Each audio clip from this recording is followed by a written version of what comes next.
All that the homily today said to us points to this covenant. This is the covenant of God in our behalf through the blood of Christ.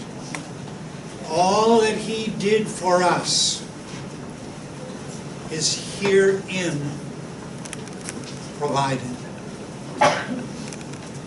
It's a covenant that He has made for us. And I read to you from Proverbs 14, the command of the Lord, the covenant of the Lord is a fountain of life. Not just a little life. John 10:10, I came that you might have life abundantly. This is the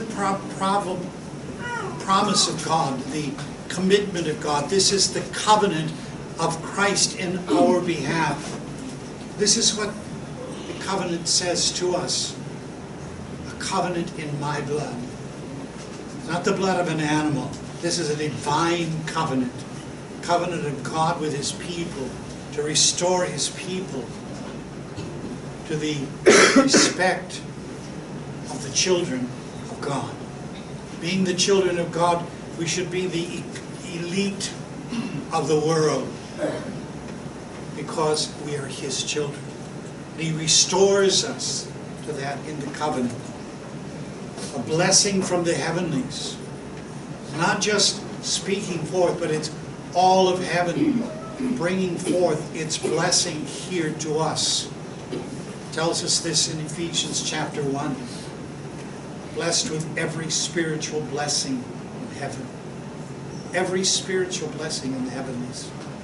Everything. We are lacking in nothing that is good. Everything pertaining to life and godliness has been given to us. Do we ever need to clean out the trash in our mind? Or we have allowed ourselves to think, I can't, I shouldn't, I couldn't, I'm not worthy. All those things are lies from the devil. God has blessed us.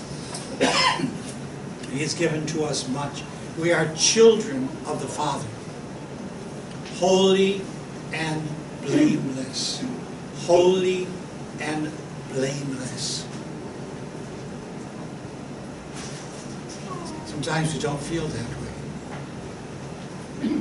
Sometimes the enemy will speak to us and we listen when we shouldn't listen. I've told you several times, sometimes I tell my mind, shut up. And I'm not very kind when I say it. Because it brings us down when we think these things and meditate on them and allow them to sink into our heart, wherein we feel, well, I'm not worthy of this, I'm not worthy. Not true. God created all of us His children, and He's not a respecter of persons. Grace upon grace. Grace upon grace. That's what this is all about. It's Jesus saying to us, I'm here with you. All that I've done for you is here, now. It's yours. It's not just a cup with wine in it, and we say turns to His blood. It's more than this. It's filled with the very being that He has for us and all that it entitles us to. It's ours. He wants us to partake of it often, so that we don't forget, so that we are constantly being encouraged in what He has done with us. These are in accordance with the working of His might, the strength of His might. How strong is your God? How great. If He could create the heavens and the earth, He could create the sun that has operated for how many generations. This is the God who is your God. If He would do that for the sun, will He not do that for us? So we've got to renew our minds to seek God in a capacity where He's on our side. He's not against us. He is for us. And He wants us to rise up so that others will see how great He is. Because the world is constantly belittling him, putting him down. Sometimes even the church puts him down. But our God is great.